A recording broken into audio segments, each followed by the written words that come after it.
të një parlamenti. Këta kanë shtruar parlamentin në një klub në të cilin nuk ka asnjë rregull, ka vetëm kaos. Ajo që kryeson sot aty nuk mirte vesh se çfarë hidhte në votim. Aty janë 2 raporte. Hidhen të 2 raporte. Dhe pastaj bëhet votim, pra ka një procedurë të sankcionuar rregullore. Po këta nuk njohin rregullore, këta njohin vetëm urdhra që marrin dhe pastaj bëjnë të paditurin. E ndëgjuat ju Niko Peleshin se si u përpoq me hipokrizin më të madhe të mbroj kolapsin e plot parlamentar që ka krijuar. Ka ndodhur ndonjëherë në historinë e një parlamenti në botë që të kaloj për 28 minuta të miratohet kabineti i ri dhe programi i saj? Kur? Ka ndodhur ndonjëherë që në seancat të tëra parlamenti të mbyllet brenda disa minutave dhe ka 2 muaj që ka filluar punën, ka patur vetëm një ditë punë. Vetëm pardje. Apo kur pat ditën e hënë. Po. Nuk ka ndodhur ndonjëherë.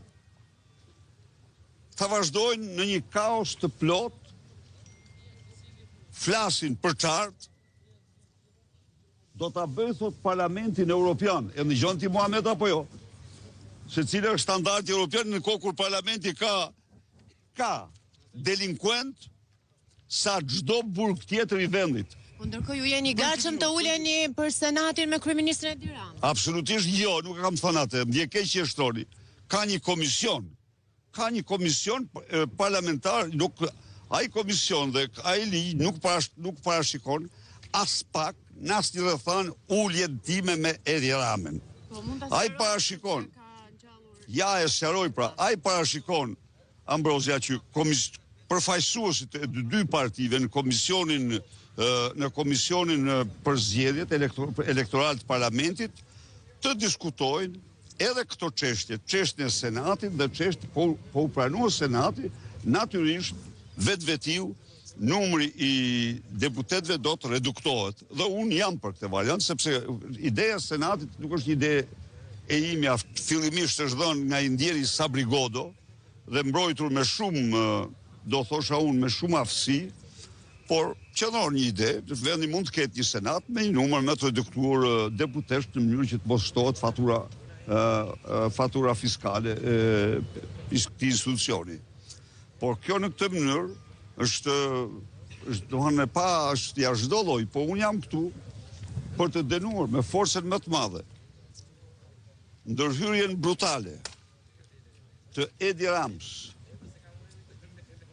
Rams pranë prokurorit që ka dosjen e Lubi Ballukut. Telefonatën kërcënuese që i ka bërë atij.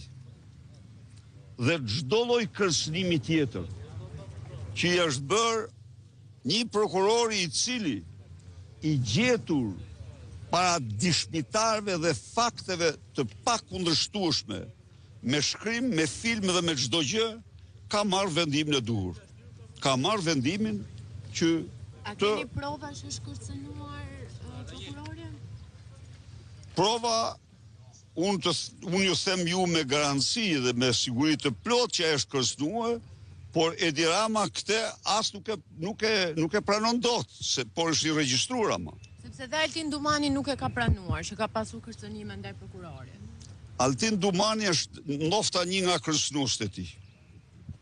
Altin Dumani është një nga ata që i ka thënë pak a shumë, po e perifrazoj, mendo për kokën tënde, po mos hyn atë punë midis tyre, se nuk më se ai Altinit është më pak, po kërcënimi i Ramës është shumë më tepër.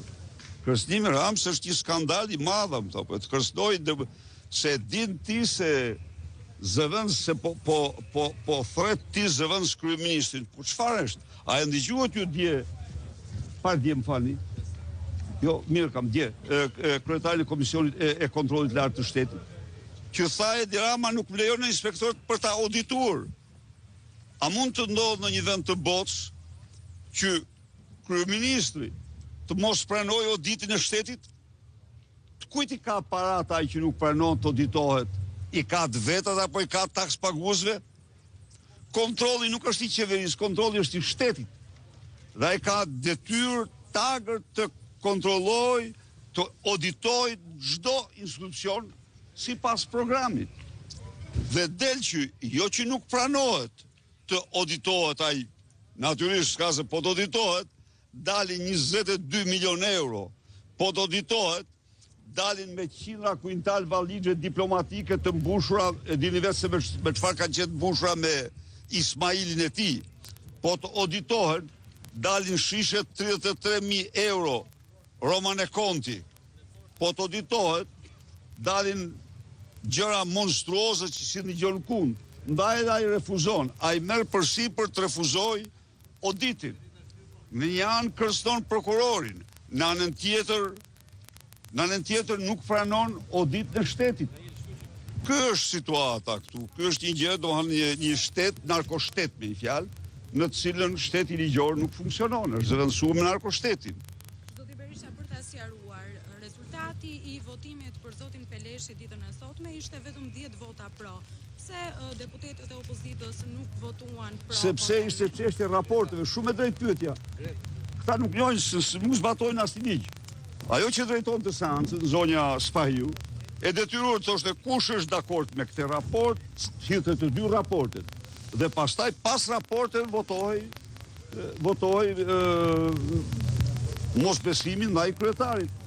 Ajo bëri një votim kot fare, sipas qefit, sipas urdhrit, e mbyllën. Kjo është problemi. Mirupafshim.